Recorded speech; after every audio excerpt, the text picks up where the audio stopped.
શું નામ? ગભરાવાનું નહીં બેન. હા, હિરલબેન ગોહિલ.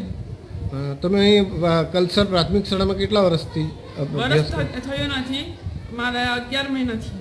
અચ્છા, ને તમે કયો વિષય ભણાવો છો અહીં? હું ગુજરાતી ભણાવું, ઇંગ્લિશ ભણાવું અને સંસ્કૃત ભણાવું. ઇંગ્લિશ તમે કયા વિષયના કયા ધોરણના બાળકોને ભણાવો છો? 6, 7, 8.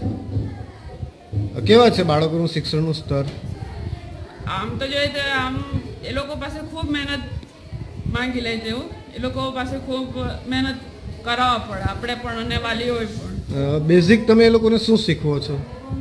બેઝિકમાં તો અત્યારે તો એ લોકોને પેલા 12 શ્રેણી 2 લેટર વર્ડ 3 લેટર વર્ડ્સ ને જે આ સિલેબસ જે ખરો એને બેઝિક કહેવાય એમ, બરાબર છે? એટલે પાયાનું શિક્ષણ કહેવાય. અંગ્રેજીનું તમે પાયાનું શિક્ષણ શીખવો છો. તો મેડમ બેઝિકની સ્પેલિંગ બોલશો? BASIC. જિયોગ્રાફીની સ્પેલિંગ?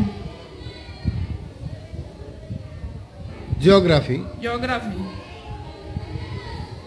જે આ તો મારે સારું જવાબ પડશે. નહીં, એટલે તમે ઇંગ્લિશના ટીચર છો, આ સબ્જેક્ટ છે જિયોગ્રાફી, તો જિયોગ્રાફીની સ્પેલિંગ બોલશો બેન? મારે તો અત્યારે સંસ્કૃત મેઇન સબ્જેક્ટ બાય મારો સંસ્કૃત છે. ના, પણ તમે ઇંગ્લિશ બી ભણાવો છો ને, એટલે ખાલી જિયોગ્રાફીની સ્પેલિંગ બોલશો? એ મારે જરાક આમાંથી જવાબ પડશે. તમારો અભ્યાસ ક્યાં સુધી છે? મારો ગ્રેજ્યુએટ છે, એટલે સંસ્કૃત વિષય સાથે છે. ડિસિપ્લિનની સ્પેલિંગ ખ્યાલ છે? ડિસિપ્લિન હા, એટલે શિસ્ત.